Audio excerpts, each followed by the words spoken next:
আসসালামু আলাইকুম ওয়া রাহমাতুল্লাহি ওয়া বারাকাতুহু। প্রিয় দর্শক, আমরা বাচ্চাদেরকে আকীদা সম্পর্কে একটু জ্ঞান দিয়েছিলাম যে আকীদা মানে কি। আসলে দেখেন, আল্লাহ পাক মানে কি, আল্লাহ তাআলা কে, রাসূল সাল্লাল্লাহু আলাইহি সাল্লাম কে, কিতাব আল কুরআন কি, ফরজ ওয়াজিব সুন্নাত মুস্তাহাব, সুন্নতে মুআক্কাদা, সুন্নতে গায়রে মুআক্কাদা, সুন্নতে জায়েদা, মুস্তাহাব, নফল, এই সমস্ত বিষয়, খুঁটিনাটি বিষয় অনেক সময় বাচ্চারা এটা জানে না।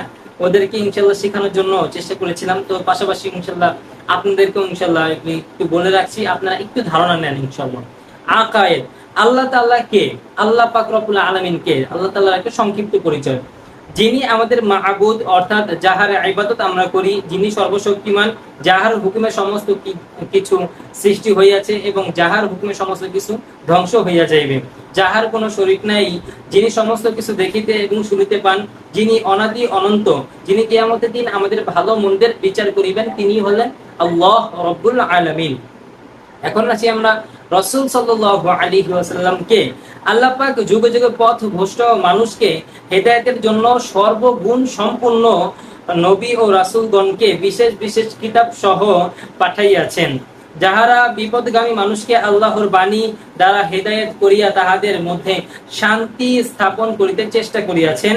হযরত মুহাম্মদ সাল্লাল্লাহু আলাইহি ওয়াসাল্লাম সর্বশেষ নবী এবং রাসূল, যাহার পর আর কোন নবী দুনিয়াতে আসিবেন না। তিনি শান্তির ধর্ম ইসলাম প্রচার করিয়াছেন এবং আল্লাহর বাণী সকলকে শুনাইয়াছেন। এখন আসি আমরা কোরআন শরীফ, আল্লাহর প্রেরিত ধর্ম গ্রন্থ। ইহা শেষ নবী মুহাম্মদ রাসূলুল্লাহ সাল্লাল্লাহু আলাইহি ওয়াসাল্লামের উপর হযরত জিবরিল আলাইহিস সালাতু ওয়াসাল্লাম এর মারফতে নাজিল হইয়াছে। ইহাতে মানুষের ভালো মন্দ ও যাবতীয় হুকুম আহকাম লিপিবদ্ধ আছে। প্রকাশ থাকে যে সর্বমোট আল্লাহ পাক রব্বুল আলামিনের 104 খানা আসমানি কিতাব আল্লাহ পাক রব্বুল আলামিন নাজিল করেছেন। তার মধ্যে 100টাকেই বলা হয় সহিফা, আর 4টাকে বলা হয় তাওরাত, জাবুর, ইনজিল এবং কোরআন। তো আমরা সবাই জানি তাওরাত হযরত মূসা আলাইহিস সালাতু ওয়াসাল্লামের উপর নাজিল হয়েছে, জাবুর হযরত দাউদ আলাইহিস সালামের উপর নাজিল হয়েছে, ইনজিল হযরত ঈসা আলাইহিস সালাতু ওয়াসাল্লামের উপর নাজিল হয়েছে এবং আল কোরআন মুহাম্মদুর রাসূলুল্লাহ সাল্লাল্লাহু আলাইহি ওয়াসাল্লামের উপর নাজিল হয়েছে। এখন আসি আমরা হাদিস কাকে বলে।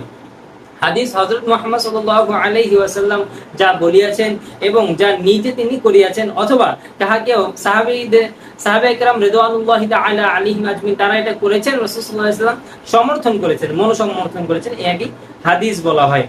ফরজ, কোরআন হাদিসের অকাট্য দলিল দ্বারা যেসব হুকুম আহকাম নির্দেশিত হইয়াছে তাহাকেই ফরজ বলা হয়। যেমন 5 ওয়াক্তের নামাজ, এটা ফরজ। রমজান মাসে রোজা রাখা, এটা ফরজ। মালের যাকাত দেওয়া, এটা ফরজ। এবং আপনার যদি সম্পদ বেশি হয় তাহলে একবার হজ করা, এটাও ফরজ।